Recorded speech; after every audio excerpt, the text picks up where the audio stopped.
নমস্কাৰ বন্ধু বান্ধৱীসকল, আপোনালোক সকলোকে মোৰ ফাৰ্ষ্ট ৰেচিপি ভিডিঅ'টোলৈ স্বাগতম জনাইছোঁ। আচাৰ ভিত দেখি আপোনালোকৰ বাৰু নিশ্চয় লোভ লাগিছে নহয়নে বাৰু? তেন্তে বলকচোন কিহেৰে কেনেকৈ বনালোঁ আপোনালোককো অলপ দেখুৱাবলৈ চেষ্টা কৰোঁ। এয়া নহৰু আৰু আদা জলকীয়া লৈছোঁ। ইয়াতে ভালকৈ পৰিষ্কাৰ পানীয়ে ধুই লৈছোঁ। এয়া নহৰু আৰু এয়া জলকীয়া ঠাৰিখিনি কাটি লৈছোঁ। আৰু এইফালে আদা ধুনীয়াকৈ পৰিষ্কাৰকৈ ধুই অলপ শুকাবলৈ দিম, মানে পানীটো যোৱালৈকে। আৰু এয়া শুকোৱাৰ পাছত ইয়াত যাতে অকণো পানী লাগি নাথাকে ধুনীয়াকৈ শুকাব দিব। তাৰপিছত এয়া মিক্সাৰ জাৰ এটাত গ্ৰাইণ্ড কৰি লৈছোঁ। বেছিকৈ মিহি নহ'লেও হ'ব, মানে অলপ গোটা গোটা হৈ থাকিলেও বেয়া নহয়। আৰু এয়া মোৰ গ্ৰাইণ্ড কৰা হৈ গ'ল। এইফালে জলকীয়া নহৰু আদা ধুনীয়াকৈ গ্ৰাইণ্ড কৰি ল'লোঁ। আৰু এয়া এতিয়া অকণমান মিক্স কৰি ল'ম ধুনীয়াকৈ। এনেকৈ এয়া দেখিছে, এনেকৈ গোটা গোটা হৈ থাকিলে একো নহয়, ভাল হ'ব বাৰু। ইয়াতে 1 চামুচ নিমখ এড কৰি দিছোঁ। বেছিকৈ খোৱাসকলে বেছিকৈ দিব পাৰে। আৰু ইয়াত ভিনেগাৰ দিছোঁ আধা কাপ। ভিনেগাৰ নিদিলে নেমু ৰসো দিব পাৰে, মই ভিনেগাৰ দিছোঁ। আৰু ধুনীয়াকৈ এতিয়া আকৌ মিক্স কৰি ল'ম আৰু আধা ঘণ্টাৰ কাৰণে ঢাকি থৈ দিম। আৰু সেইখিনি সময়তে মই মছলাখিনি যোগাৰ কৰি লৈছোঁ। এফালে দেখিছে কালজিৰা লৈছোঁ 2 চামুচ, জিৰা লৈছোঁ 2 চামুচ, আৰু চফ লৈছোঁ 2 চামুচ, আৰু বগা সৰিয়হ 2 চামুচ, জয়নি 2 চামুচ, আৰু এয়া গোটা ধনিয়া 2 চামুচ লৈছোঁ। আৰু এয়া গেছত দি দিছোঁ কেৰাহীখন।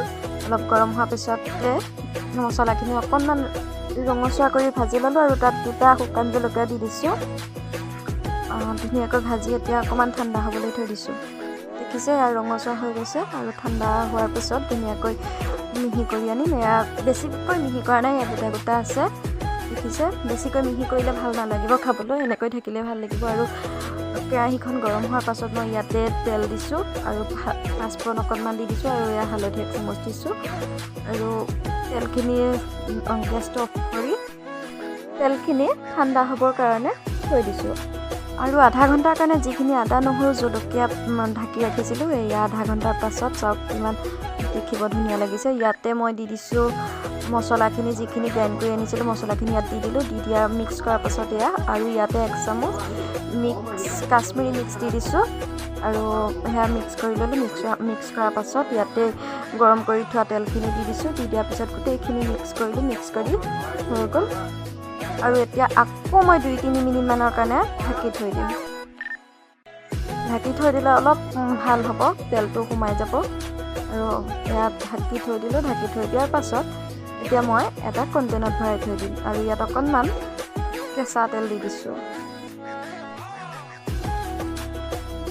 আপোনালোকে মন কৰিলে কেঁচা তেল দিবও পাৰে আৰু নিদিবও পাৰে। আৰু এয়া দেখিছে এয়া মোৰ আচাৰ ৰেডি হৈ গ'ল। 2-3 দিনৰ মূৰে মূৰে ৰ'দত দি থাকিলে সুৰক্ষিত হৈ থাকিব 6 মাহে বছৰলৈ। ধুনীয়াকৈ খাব পাৰিব, একো নহয়।